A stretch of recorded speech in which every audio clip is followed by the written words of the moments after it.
DTV news కి స్వాగతం. ముందుగా బులెటిన్ లో హెడ్లైన్స్. విద్యార్థుల బొట్టు తొలగించిన ప్రిన్సిపాల్, స్కూల్ ముందు హిందూ సంఘాలు, తల్లిదండ్రుల ఆందోళన. ఇసుక రవాణాను అడ్డుకుంటున్నారు, పోలీసులపై ఇసుక వ్యాపారస్తులు అసహనం. పాత నేరస్తుడు అరెస్ట్, 22 కేజీలు గంజాయి, 138 గ్రాముల బంగారం, 20 తులాల వెండి, 45,000 రూపాయల నగదుతో పాటు ఒక స్కూటీ స్వాధీనం. మేడ్చల్ జిల్లా Pedda Amberpet Condor Shine school principal అత్యుత్సాహంగా ప్రవర్తించి బొట్టు పెట్టుకుని వచ్చిన విద్యార్థులను చితకబాదారు.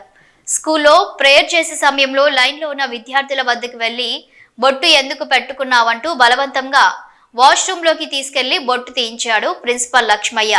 దీనిపై సదరు విద్యార్థి సెల్ఫీ వీడియో తీసుకుని మనోవేదనకు గురవడంతో తల్లిదండ్రులు, హిందూ సంఘాలు స్కూల్ వద్దకి చేరుకుని ప్రిన్సిపల్ తీరుపై స్కూల్లో విద్యార్థుల తల్లిదండ్రులు ఆందోళనకి దిగారు. దీనితో ఈ రోజు ప్రిన్సిపల్ రాలేదని తప్పించుకునే ప్రయత్నం చేశారు స్కూల్ సిబ్బంది. సుమారు 10 మంది విద్యార్థులకి ప్రిన్సిపల్ ఇలా వాష్రూమ్లోకి తీసుకుని వెళ్లి బొట్టు తీపించడం జరిగిందని తల్లిదండ్రులు తెలిపారు. స్కూల్ ప్రిన్సిపాల్ లక్ష్మయ్యపై చర్యలు తీసుకుని మళ్లీ ఇలాంటి ఘటనలు జరగకుండా చూడాలని, సనాతన ధర్మానికి విరుద్ధంగా నడుస్తున్న స్కూల్ మూసేసే వరకు ఊరుకునే ప్రసక్తి లేదని హిందూ సంఘాలు హెచ్చరించాయి. హలో సార్, అంటే ఏమైందంటే ఇవాళ పొద్దుల బొట్టు పెట్టుకొని స్కూల్కి పోయినా సార్. స్కూల్ పోగానే అసెంబ్లీ వెనక యాంకర్స్ మాట్లాడిన తర్వాత చిన్న స్టేజ్ దిగి అందరినీ యూనిఫామ్ చెక్ చేసుకుంటూ వచ్చిండు సార్. వెనకకి వచ్చి నేను లాస్ట్లో నిలబడ్డా సార్. లాస్ట్లోకి వచ్చి ఏంట్రా బొట్టు పెట్టుకున్నావు అన్నాడు సార్. బొట్టు పెట్టుకున్నాను కానీ నాకు అర్థం కాక సార్ ఐ డింట్ అండర్స్టూడ్ అన్నా సార్. అంతే మెడల్ ఇంకా 5-6 షాట్లు కొట్టిండు సార్. 5-6 షాట్లు కొట్టగానే పోయి కడుక్కోపో అని వాష్రూమ్ దాకా దుబ్బుకోండి సార్. కడుక్కొని వచ్చి అసెంబ్లీలో నిలబడ్డా సార్. ఇక అది అసలు క్లాస్లలో కూడా సార్ అసలు బొట్టు పెట్టుకునేవారు నాకు అనిపిస్తే బొట్టు తీసేయి ఎందుకు పెట్టుకున్నావు అన్నట్టు మాట్లాడతారు సార్. మేము హిందూ ఆయన కార్యకర్త మాట్లాడుతున్నాము. ఈ పెద్దంబర్పేటలో ఉన్న కాండోర్ షైన్ స్కూల్ వచ్చేసి ఎవరైతే హిందువులు వాళ్ళని వచ్చేసి టార్గెట్ చేయడం మొదలవుతుంది. ఇక్కడ ఇది వచ్చేసి కొత్త ముచ్చట ఏం కాదు. వచ్చేసి 3-4 మందికి జరిగిన విషయం ఇది. నిన్న వచ్చేసి జరిగిన సంఘటన ఏంటంటే, ఒక విద్యార్థి వచ్చి బొట్టు పెట్టుకొని చేతికి దారం కట్టుకున్నందుకు ఆడియన్స్ మన ఇది అసెంబ్లీలో వచ్చేసి ఒక 100 మంది ముంగట విపరీతంగా మెడలపై నుంచి కొట్టడము, బాత్రూంలో గాలర్ పట్టుకొని లాక్కెళ్ళి బొట్టు అరిపియడం చేస్తున్నారు. ఇది జరిగిన విషయం. ఇది నిన్న జరిగిన విషయానికి ఇప్పటి వరకు మేనేజ్మెంట్కి ఎటువంటి తెలియదంట వాళ్ళకు. ఇక్కడ ఏం జరిగిందని తెలుసుకుందామని చెప్పి సీసీ ఫుటేజ్ ఓపెన్ చేయండి సార్ అని అడిగితే పిల్లల మీద నెట్టేస్తారు. వాళ్ళు వచ్చి వైర్ కట్ చేయడం చేస్తున్నారు. అందుకని చెప్పి నెల నుంచి ఇది పనిచేయట్లేదు సీసీ కెమెరా అని వాళ్ళు చెప్తారు. ఇప్పుడు ఎన్నో విషయాలు జరుగుతున్నాయి మన స్కూల్లో వచ్చేసి చిన్నపిల్లలు కింద పడడం కానీ, స్ట్రోక్ రావడం కానీ. సరే ఏ విధంగా జరుగుతుందో తెలుసుకుందామని చెప్పి పిల్లంది తప్పుందో సార్ తప్పుందో అని చెప్పేసి చెక్ చేయమని అడుగుతుంటే వాళ్ళు వచ్చేసి సీసీ ఫుటేజ్ పనిచేయలేదు, 1 మంత్ మెయింటెనెన్స్ లేదని చెప్తారు. ఈ విధంగా జరుగుతుంది స్కూల్లో. స్కూల్ డ్రైవర్ వచ్చేసి పిల్లల ముందు వచ్చి స్మోక్ చేయడం జరుగుతుంది. ఇక్కడ వచ్చేసి వ్యాన్ లో పిల్లల ముందు ఏమైనా అడిగినందుకు వాళ్ళని రిటర్న్ అవుతుందంట. ఇప్పుడు ఎందుకు సార్ అని చెప్పేసి క్వశ్చన్ మళ్ళీ కొట్టడం స్టార్ట్ అవుతున్నాడు ఆ పిల్లలని. ఇప్పుడు మేము వచ్చి అడగడంలో సార్ లేడు వాళ్ళు లేడు అని చెప్పేసి వీళ్ళు కొత్త స్టోరీలు చెప్తారు. మళ్ళీ వచ్చే యాజమాన్యం ఏం చెప్తుందంటే, మేము వచ్చి నార్మల్ గా సార్ని అడగడం వల్ల సార్ ఏమైంది ఈ ఇష్యూ జరిగిందంటే కానీ అడుగుతుంటే యాజమాన్యం ఏం చెప్తుందంటే, మీకెన్ని డబ్బులు ఇవ్వాలి, ప్రెస్ రిపోర్టర్ వాళ్ళకైనా డబ్బులు ఇవ్వాలి, డీల్ చేసుకోండి అని చెప్తుంది వాళ్ళు. ఇలా జరుగుతుంది. ఇది కొత్త రోజు ఎంతో మందికి ఇస్తున్నారు ఈ విధంగా డబ్బులు. వీళ్ళు ఇది మంచి చెడు అన్ని జరుగుతున్నాయి. దాని డబ్బులతో వీళ్ళు ఎవరినంటే వాడిని కొని పడేస్తున్నారు. కాండోర్ షైన్ స్కూల్లో ప్రిన్సిపల్ లక్ష్మయ్య అని చెప్పి ఇతను ప్రతి విద్యార్థిని బొట్టు పెట్టుకున్న విద్యార్థిని డైలీ కొట్టడం జరుగుతుంది.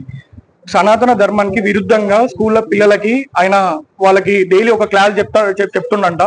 అలాగే పేరెంట్స్, ఒక్క పేరెంట్ కాదు, దగ్గర 10-15 మంది పేరెంట్స్ మేము ఇక్కడికి వచ్చినాక మమ్మల్ని కన్సిడర్ అయ్యి, అవును మా అబ్బాయి స్కూల్ కి బొట్టు పెట్టుకొని వెళ్ళాలంటే భయపడుతున్నాడు, ఏడుస్తుంటే నేనే మా అబ్బాయికి బొట్టు పెట్టి పంపించాను, ఆయన కొడుతున్నారు అని చెప్పి చెప్తున్నారు. అలాగే ఈ మేనేజ్మెంట్ ఏదైతే ఉందో ఇందులో మేము లోపలికి రాగానే మీరందరు కలిసి మీరు ఎంత డబ్బులు ఎక్స్పెక్ట్ చేస్తున్నారు, ప్రెస్ వాళ్ళకి ఇప్పుడు మేము ఎన్ని డబ్బులు ఇవ్వాలి, ఇప్పుడు మీరు దానికే కదా ఇష్యూ చేస్తున్నారు, ఈ ఇష్యూ డైవర్ట్ చేస్తున్నారు, కంప్లీట్ గా డైవర్ట్ చేస్తున్నారు. కావాలని చెప్పి ఇక్కడ మేము రాగానే ప్రతి ఒక్కరు బొట్టు పెట్టుకొని మా ముంగల నిలబడి, బొట్టు అప్పటికప్పుడు బొట్టు పెట్టుకున్నారా మన ముందు బొట్టు పెట్టుకొని మా ముంగల నిలబడి, మేము ఇట్లా హిందువులమే, మాది ఇట్లా హిందూ స్కూల్ అని చెప్పి మొత్తం ప్రోటోగండా లెక్క అన్ని ఫొటోస్ ఇక్కడ పెట్టారు. కానీ ప్రతి ఒక్క స్టూడెంట్ ని పిలిచి మాట్లాడమంటే మాట్లాడతలేరు. ఇప్పుడు సస్పెండ్ చేస్తున్నామని చెప్పి ఏదో ఉట్టిగా మాటలు చెప్తున్నారు. సస్పెండేషన్ లెటర్ లేదు. ఇప్పటి వరకు మేనేజ్మెంట్ మాకు ఎటువంటిది ఇట్లా మేము ఇగో ఈ డిమాండ్ చేస్తున్నాము అని చెప్పి ఇట్లా మేము చెప్పినా కానీ వాళ్ళు ఎటువంటి దానికి స్పందించడం లేదు కంప్లీట్ గా. ఇప్పుడు మేము డిమాండ్ చేసేది ఖచ్చితంగా సార్ వచ్చేసి అక్కడ సారీ చెప్పాలి. మేము స్టేషన్ లో ఎంఆర్ఓ గారికి కంప్లైంట్ ఇస్తాం ఇదే స్కూల్ మీద. మేము ఒక ఆర్టీఏ కూడా మేము లోకల్ వాళ్ళతోటి అందరితోటి ఇక్కడ ఒక ఆర్టీఏ చేస్తాము. అట్లాగే మేము ఇన్స్పెక్టర్ ఆఫ్ పోలీస్ ఎవరైతే ఉన్నారో లోకల్ వారంగిట్లా కలుస్తాము, వారికి ఇట్లా ఒక లెటర్ ఇస్తాము. ఖచ్చితంగా ఇమీడియట్ యాక్షన్ ఇది లేకపోతే ఇంకొక 2 రోజుల్లో మేము పెద్ద ఎత్తున స్కూల్ ని ముట్టడిస్తున్నాము. ఇప్పుడు మేము ఖాళీ హిందూ వాహిని వాళ్ళం వచ్చాం, మేము వివిధ క్షేత్రాలు ప్రతి ఒక్కరం మేము కన్సిడర్ అయ్యి 2 రోజుల్లో వీళ్ళు ఇట్లా ఈ రోజు వెళ్ళిపోకపోతే 2 రోజుల్లో మా ప్రణాళిక చాలా తీవ్రంగా ఉంటది. స్కూల్ మీద పెద్ద ఎత్తున ధర్నాకి మేము పిలుపునిస్తాము.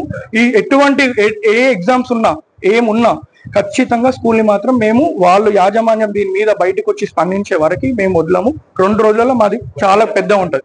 48 hours వాళ్ళకి మేము 48 గంటలు వాళ్ళకి టైం ఇస్తున్నాము. ఈ 48 గంటల్లో వాళ్ళు ఎటువంటిది మాకు ఇట్లనే రెస్పాండ్ ఇస్తే మేము 100% 2 రోజుల తర్వాత లోకల్ ప్రతి ఒక్క ఇంటికి తిరిగి దీనిపైన మేము అవేర్నెస్ తీసుకొచ్చి ప్రతి ఒక్క పేరెంట్ ని కన్సిడర్ అయ్యి మేము పేరెంట్స్ తోటి ఇక్కడ కంప్లైంట్ చేసి స్కూల్ ని ఖచ్చితంగా మేము బంద్ చేపిస్తాం.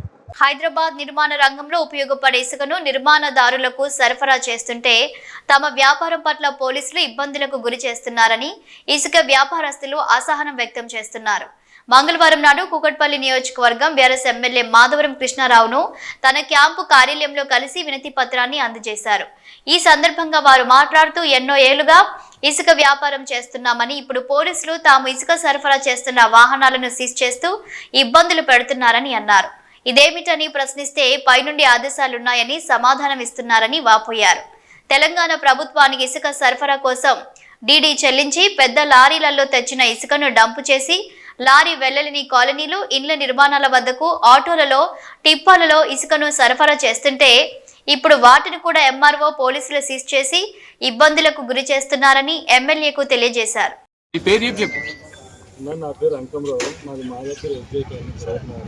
మేము చిన్న వ్యాపారం చేసుకుంటాం, ఇసుక వేసుకుంటాం. ఆ చిన్న ఇసుక వేసుకున్న దాంట్లో ట్రాక్టర్తో, టాటా ఏసులతో, ఆటోలతో చిన్న గల్లీల్లో వ్యాపారం చేసుకుంటాం. అటువంటి మమ్మల్ని వచ్చేసి మొత్తం ఆటోలు, లారీలు ఇవంతా సీజ్ చేస్తూ ఉన్నారు. ఎందుకని ప్రశ్నిస్తే వాళ్ళు మమ్మల్ని ఉల్టా ఏ బిల్లు ఉందా, మైనింగ్ బిల్లు ఉందా అని చెప్పేసి మమ్మల్ని కొంచెం బాగా ఇబ్బంది పడుతుంది. వచ్చేసి ఒక్కొక్క బండి మీద 5 మంది 6 మంది లేబర్లు, డ్రైవర్లు బతుకుతూ ఉన్నారు. ఇప్పుడు మా బండ్లన్నీ సీజ్ చేస్తూ ఉంటే మేము ఏ విధంగా ఎవరిని అప్రోచ్ అవ్వాలనేది మాకు అర్థమవుతుంది. సిఐ గారిని అడిగితే పైనుంచి ఆర్డర్ అని చెప్తారు, ఎంఆర్ఓ దగ్గరికి వెళ్తే వాళ్ళు పైనుంచి ఆర్డర్ అంటారు.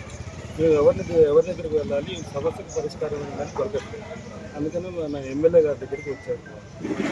ఇప్పుడు మేము గత 93-94 నుంచి చేస్తున్నామండి.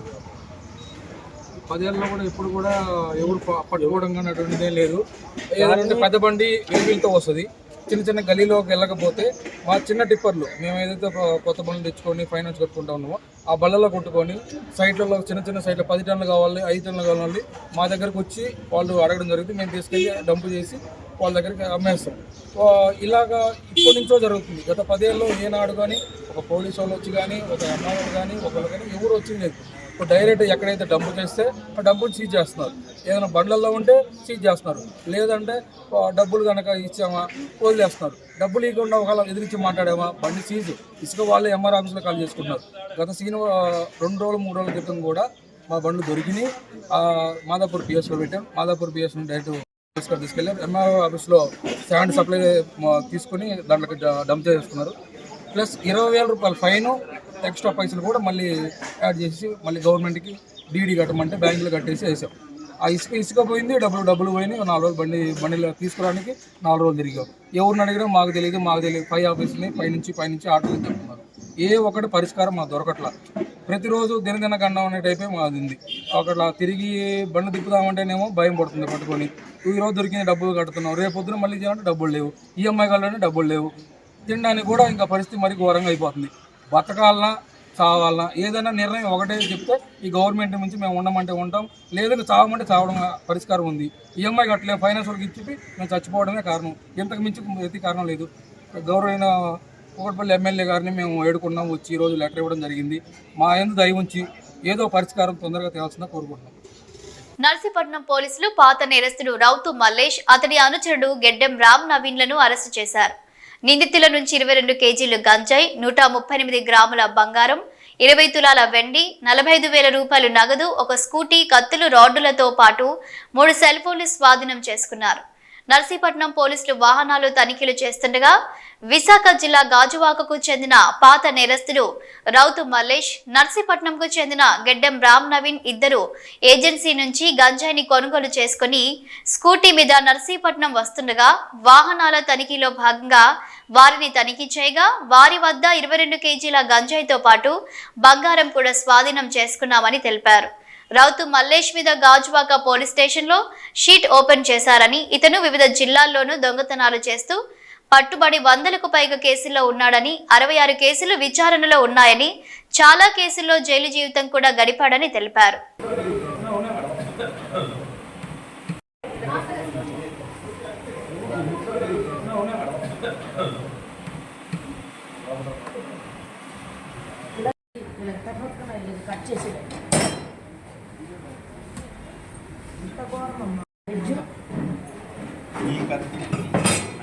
నా మీదకి వచ్చింది అది నా పేరు కాంట్రాక్టర్ నుంచి లంచం తీసుకుంటూ GHMC deputy executive engineer Dashrath ACB అధికారులకు చిక్కాడు. క్వాలిటీ క్లియరెన్స్ రిపోర్ట్ ఇచ్చేందుకు 20,000 లంచం తీసుకుంటూ రెడ్ హ్యాండెడ్ గా పట్టుబడ్డాడు. జిహెచ్ఎంసీ డివిజన్ 2లో ఓ కాంట్రాక్టర్ రోడ్డు నిర్మించాడు. బిల్లుల చెల్లింపు కోసం Banjara Hills division quality control DE Dashrath వద్దకు ఫైల్ వెళ్లింది. ఇందుకోసం దశరథ్ ఆ కాంట్రాక్టర్ ను 30,000 రూపాయల లంచం అడిగాడు. మొదటి విడతగా కాంట్రాక్టర్ వద్ద 10,000 అడ్వాన్స్ తీసుకున్నాడు. క్వాలిటీ రిపోర్ట్ ఇచ్చే సమయంలో మిగతా డబ్బు ఇవ్వాలని సూచించాడు. దీంతో బాధితుడు ఏసీబీని ఆశ్రయించాడు. వారి సూచన మేరకు సోమవారం 20,000 అందించగా ఏసీబీ అధికారులు రెడ్ హ్యాండెడ్ గా పట్టుకున్నారు. అతడిని నాంపల్లిలోని స్పెషల్ కోర్టులో హాజరుపరిచారు.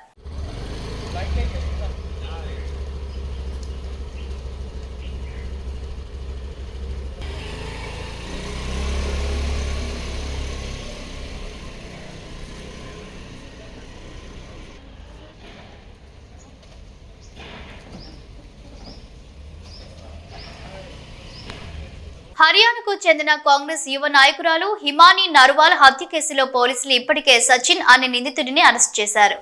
మార్చి 1న రోహ్తక్ జిల్లాలోని సాంప్లా బస్టాండ్ సమీపంలో సూట్ కేసులో ఆమె మృతదేహం లభ్యమైంది. నిందితుడు ఓ సూట్ కేసును నిర్మానుష్య వీధి గుండా లాక్కెళ్తున్నట్లు అక్కడి సీసీటీవీ ఫుటేజ్లో రికార్డయింది. హిమానీ నివాసం సమీపంలో ఈ దృశ్యాలు నమోదయ్యాయని పోలీసులు వెల్లడించారు.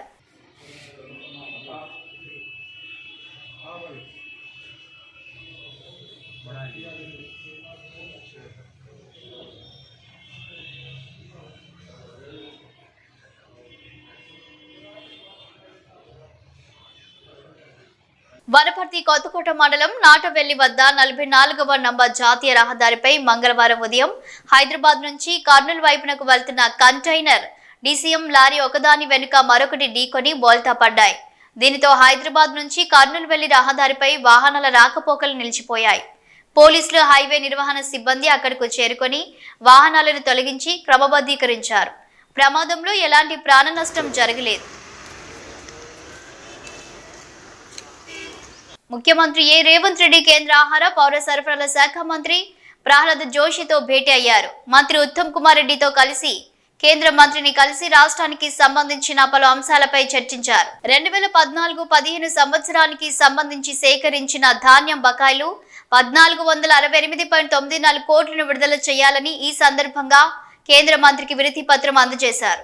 ప్రధానమంత్రి గరీబ్ కళ్యాణ్ యోజన కింద సరఫరా చేసిన బియ్యానికి సంబంధించిన 343.27 కోట్ల బకాయిలను విడుదల చేయాలని, కస్టమ్ మిల్లింగ్ రైస్ డెలివరీ గడువును పొడిగించాలని కోరారు. స్నేహితుని బిడ్డ పెండ్లికి దుబాయ్ పోయినా అని చెప్తున్నాడు హరీష్ రావు. పెండ్లి ఈ నెల 6వ తేదీన అయితే గత నెల 22నే దుబాయ్కి ఎందుకు వెళ్ళినట్లు? అయితే ఇక్కడ అనుమానం కలిగించే విషయం ఏమిటంటే హరీష్ రావు 22న దుబాయ్కి వెళ్తే 24న కేదార్ బాబు అనే రియల్టర్ హత్య జరిగింది. ఇంకో విషయం ఏమిటంటే కేదార్ బాబు అనే వ్యక్తి బీఆర్ఎస్ పార్టీ నాయకులకు బాగా కావాల్సిన వ్యక్తి కాబట్టి ఈ విషయాలను దృష్టిలో ఉంచుకొని కేదార్ బాబు హత్యపై విచారణ జరిపించాలని కోరారు భువనగిరి ఎంపీ చామల కిరణ్ కుమార్ రెడ్డి. ఈయన అందరికి పతివత ముచ్చట్లు చెప్తాడు. రోజు సోషల్ మీడియాలో పొద్దున సాయంత్రం ఏడ నడిచినా చూపిస్తారు, నడుస్తుంటే చూపిస్తారు, మాట్లాడింది చూపిస్తారు, ఇట్ట తిరిగింది చూపిస్తారు, అట్ట తిరిగింది చూపిస్తారు. మరి దుబాయ్ పోయింది ఎందుకు చూపించలేదు? దుబాయ్కి నీ దోస్తు బిడ్డ పెళ్లికి పోయినావు. నీ దోస్తు బిడ్డ పెళ్లి ఎప్పుడు ఉంది? నీ దోస్తు బిడ్డ పెళ్లి 6వ తారీఖు ఉంది. మరి 6వ తారీఖు పెళ్లికి నువ్వు 22వ తారీఖు ఎందుకు పోయినావు అంటున్నావు? సూటు బూటు మే కిచెన్ కన్నా ఎవరి బ్యాండ్ కొట్ట నీకు పోయినవాడా? ప్రతిదీ టీవీలో చూపిస్తావు, ప్రతిదీ సోషల్ మీడియాలో, లక్షల మంది సోషల్ మీడియాలో నువ్వు హైర్ చేసుకున్నావు. మరి చూపియాలిగా, మా హరీష్ అన్న ఇట్లా ఎయిర్పోర్ట్లో దిగిండు, దుబాయ్ ఇట్లా నడుచుకుంటూ పోతున్నాను చూపించచ్చు కదా రీల్స్. ఇవాళ కిషన్ రెడ్డి గారిని నేను ఒకటి అడుగుతున్నా, నీకు చిత్తశుద్ధి ఉందిగా తెలంగాణ మీద? పోనీ మర్చిపోయి నువ్వు 10 ఏళ్లలో నువ్వు అయ్యాల బీఆర్ఎస్ దోసుకున్న పైసల మీద నీకు చిత్తశుద్ధి లేదు. 7 లక్షల కోట్లు అప్పైంది, అందులో ఎన్ని లక్షల కోట్లు పిట్రోపో ఉందో, ఎన్ని లక్షల కోట్లు కమిషన్లు తిన్నారో మనకు తెలియదు. మరి ఈ కమిషన్లన్నీ ఏడికి పోయినట్టు అంటే ఇప్పుడు డౌట్ వస్తుంది. ఎందుకంటే మన ఒక పెద్ద మనిషి సినిమా ప్రొడ్యూసర్ రియాల్టర్ చచ్చిపోయాడు దుబాయ్లో, కేదార్ బాబు. మరి కేదార్ బాబు చరిత్ర తొమ్మిది చూస్తే మొత్తం వీళ్ళే హీరోలంతా వెనకనే ఊరు. పబ్బులు పెట్టినప్పుడు వీళ్ళే పెట్టించారు, విమానాల కంపెనీ పెట్టించి విమానాలు కిరాయికి తిప్పే సంస్థ వీళ్ళే పెట్టించారు. ఇక దుబాయ్ అంటే మీకు చాలా మందికి దుబాయ్ అంటే ఓన్లీ ఆడ బుర్జ్ ఖలీఫా చూడనిక ప్రజలు పోతారన్న ఒక అపోహ ఉంటుంది కామన్ మ్యాన్కి. దుబాయ్ అంటే ఏంటంటే నల్లధనాన్ని తెల్లధనం చేసుకోనికే ఒక ట్యాక్స్ హెవెన్ అది. ఈ దుబాయ్లో కేదార్ అనే వ్యక్తి, ఈయన 22వ తారీఖు ఈయన దుబాయ్ పోతే ఆయన 24వ తారీఖు చచ్చిపోయాడు పొద్దున. మరి ఏం జరుగుతుంది? వీళ్ళకి సంబంధాలు ఉన్న వ్యక్తి బీఆర్ఎస్ పార్టీ పెద్ద నాయకులు ఉన్న 4 నాయకులకు, కుటుంబ సభ్యులకు అత్యంత సన్నిహితుడు దుబాయ్లో చచ్చిపోయినప్పుడు కొంతమంది ముఖ్య నాయకులు అక్కడ ఉర్రు. మరి వీళ్ళకి అక్కడ పోవాల్సిన అవసరం ఏంది? అదే సమయంలో కేదార్ అనే వ్యక్తి ఓవర్ నైట్ ఎలా చచ్చిపోయిండు దానికి ఎంక్వైరీ జరగాలి. ఎందుకంటే కిషన్ రెడ్డి గారు ఈరోజు తెలంగాణలో ఒక బాధ్యత గల సెంట్రల్ క్యాబినెట్ మినిస్టరు. నేను కిషన్ రెడ్డి గారికి ఓపెన్ లెటర్ రాస్తున్నా దీని మీద ఎంక్వైరీ చేయమని. రాజ్యాంగ విరుద్ధంగా పాలన చేస్తున్న సీఎం చంద్రబాబు నాయుడు ఆయన పదవికి రాజీనామా చేయాలని వైఎస్ఆర్ కాంగ్రెస్ పార్టీ కాకినాడ జిల్లా బూత్ కమిటీల అధ్యక్షుడు ఒమ్మి రఘురాం డిమాండ్ చేశారు. జగంపేటలో ఆయన నివాసంలో మీడియా సమావేశం నిర్వహించి మాట్లాడారు.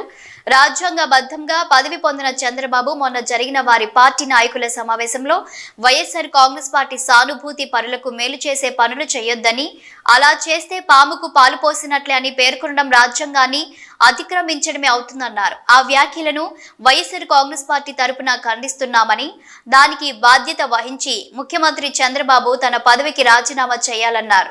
సుమారు 14 సంవత్సరాల పైబడి 4 సార్లు ముఖ్యమంత్రి చేసిన ఆయన ఈ రకంగా వ్యాఖ్యానించడం జగన్మోహన్ రెడ్డి అన్న, వైఎస్ఆర్ కాంగ్రెస్ పార్టీ వారన్న ఆయనకున్న భయానికి నిదర్శనమన్నారు. ఇదంతా చంద్రబాబు సగం మంది అర్హులకు పథకాలు ఎగ్గొట్టే కుట్రలో భాగమే అన్నారు. కూటమిలో అధికారం పంచుకున్న జనసేన అధినేత ఉప ముఖ్యమంత్రి పవన్ కళ్యాణ్ గాని, బీజేపీ గాని ఇప్పటికీ స్పందించకపోవడం, వారు కూడా రాజ్యాంగ విరుద్ధంగా కొందరికే పాలన అందించనున్నారా అన్నది స్పష్టం చేయాలన్నారు. ముఖ్యమంత్రి అంటే అందరి వాడుగా ఉండాలని, కొందరి వాడుగా కొనసాగడం రాజ్యాంగ విరుద్ధం కాబట్టి రాష్ట్ర ప్రజలకు క్షమాపణ చెప్పి రాజీనామా చేయాలని డిమాండ్ చేశారు. నమస్కారం. మొన్న ముఖ్యమంత్రి చంద్రబాబు నాయుడు గారు వాళ్ళ యొక్క కార్యకర్తల సమావేశంలో మాట్లాడుతూ ఈ రాష్ట్రంలో ఉన్నటువంటి వైఎస్ఆర్ కాంగ్రెస్ పార్టీకి సంబంధించినటువంటి సానుభూతి పరులకు కానీ, నాయకులకు కానీ, కార్యకర్తలకు కానీ ప్రత్యక్షంగా పరోక్షంగా ఏ విధమైనటువంటి మేలు చేసేటటువంటి కార్యక్రమాలు చేయొద్దు, అలా చేస్తే పాముకి పాలు పోసి పెంచినట్టు అవుతుంది అనేటువంటి వ్యాఖ్యలు చేయడం జరిగింది. దానికి సంబంధించినటువంటి విషయం మీద ఈరోజు నేను దాన్ని తీవ్రంగా ఖండిస్తూ మీ ముందుకు రావడం జరిగింది. ముఖ్యమంత్రి హోదాలో ఆయన చాలా సీనియర్ ముఖ్యమంత్రి అని చెప్తారు. 14 సంవత్సరాల 140 రోజులు పైగా ఆయన ముఖ్యమంత్రిగా బాధ్యతలు స్వీకరిస్తూ ఉన్నారు. నాకు తెలిసి ఈ దేశంలో 28వ స్థానంలోనో 27వ స్థానంలోనో అత్యధిక ముఖ్యమంత్రులు చేసినటువంటి ఖాతాలో ఆయన కూడా ఉన్నారు. మరి అంత విజనరీ కలిగినటువంటి నాయకుడని చెప్పుకుంటూ, అంత అనుభవం కలిగినటువంటి ముఖ్యమంత్రిని చెప్పుకుంటూ రాజ్యాంగానికి విరుద్ధంగా, ప్రజాస్వామ్యానికి విరుద్ధంగా ఆయన చేసినటువంటి వ్యాఖ్యలు మరి వైఎస్ఆర్ కాంగ్రెస్ పార్టీ తరఫున తీవ్రంగా నేను ఖండిస్తా ఉన్నాను. కారణం ఏంటంటే ముఖ్యమంత్రిగా రాజ్యాంగానికి అనుగుణంగా వీళ్ళందరూ కూడా ప్రమాణ స్వీకారం చేశారు. ఆ ప్రమాణ స్వీకారంలో చాలా క్లియర్గా పక్షపాతం కానీ, రాగద్వేషాలు కానీ లేకుండా రాజ్యాంగాన్ని అనుసరించి బాధ్యతలు నిర్వర్తిస్తామని చెప్పినటువంటి మాటల్ని మరి అంత అనుభవం కలిగినటువంటి ముఖ్యమంత్రి ఏ రకంగా మరి పక్కదారి పట్టించేటువంటి ప్రయత్నం చేయడం, లేదా కక్షపూరితమైనటువంటి రాజకీయాలకు తెరలేపడం చాలా దురదృష్టకరమైనటువంటి విషయం. ప్రజాస్వామ్యాన్ని నాకు తెలిసి మరి చంద్రబాబు నాయుడు గారు పార్టీల స్వామ్యంగా మార్చేసే పరిస్థితి ఈరోజు కనిపిస్తూ ఉంది. ఎక్కడైనా ఎన్నికల వరకే రాజకీయాలు ఉంటాయి, రాజకీయ పార్టీలు ఎన్నికల్లో పోటీ చేస్తాయి, ఏ పార్టీకి అయితే ప్రజలు ఆదరణ ఇస్తారో, ఓట్లేస్తారో, అధికారాన్ని అప్పచెప్తారో ఆ పార్టీ పరిపాలన చేస్తూ ఉంటుంది. రాజకీయాలు అయిపోయిన తర్వాత, ఎన్నికలు అయిపోయిన తర్వాత ఎమ్మిగనూరులో పట్టణంలో నందమూరి తారక రామారావు మరియు బివి మోహన్ రెడ్డి విగ్రహాలు ఏర్పాటు చేయాలి. సమత సైనికల్ రాష్ట్ర అధ్యక్షుడు సి రంగయ్య విగ్రహాల ఏర్పాటు కొరకు ఎమ్మెల్యే బివి జె నాగేశ్వర్ రెడ్డికి వినతి పత్రం అందజేత ఎమ్మిగనూరులో దివంగత మహానేత మాజీ మంత్రి బివి మోహన్ రెడ్డి, టీడీపీ వ్యవస్థాపక అధ్యక్షుడు ఎన్టీఆర్ విగ్రహాలు ఏర్పాటు చేయాలంటూ ఎమ్మిగనూరు ఎమ్మెల్యే బివి జె నాగేశ్వర్ రెడ్డికి మరియు మున్సిపల్ కమిషనర్ గంగిరెడ్డికి సమత సైనిక్ దళ్ రాష్ట్ర అధికార ప్రతినిధి సి రంగయ్య వినతి పత్రం అందజేశారు. ఈ సందర్భంగా ఆయన మాట్లాడుతూ ఎమ్మిగనూరు నియోజకవర్గం అభివృద్ధికి కృషి చేసిన మహనీయుడు కీర్తిశేషులు బివి మోహన్ రెడ్డి అని, అలాంటి మహానుభావుడి విగ్రహం పట్టణంలోని శ్రీనివాస సర్కిల్ నందు ఏర్పాటు చేయాలని, అలాగే విశ్వనట నట సార్వభౌమ తెలుగుదేశం పార్టీ వ్యవస్థాపకుడు నందమూరి తారక రామారావు విగ్రహం కూడా శివ సర్కిల్ నందు ఏర్పాటు చేయాలని సమత సైనిక్ దళ్ రాష్ట్ర అధికార ప్రతినిధి రంగయ్య డిమాండ్ చేశారు. గతంలో ఎన్నోసార్లు వినతి పత్రం సమర్పించామని, అధికారులు మా మాట వినడం లేదని, లేదంటే ప్రజలందరూ కలిసి స్వయంగా మేమే విగ్రహాలు ఏర్పాటు చేసుకుంటామని ఆయన హెచ్చరించారు.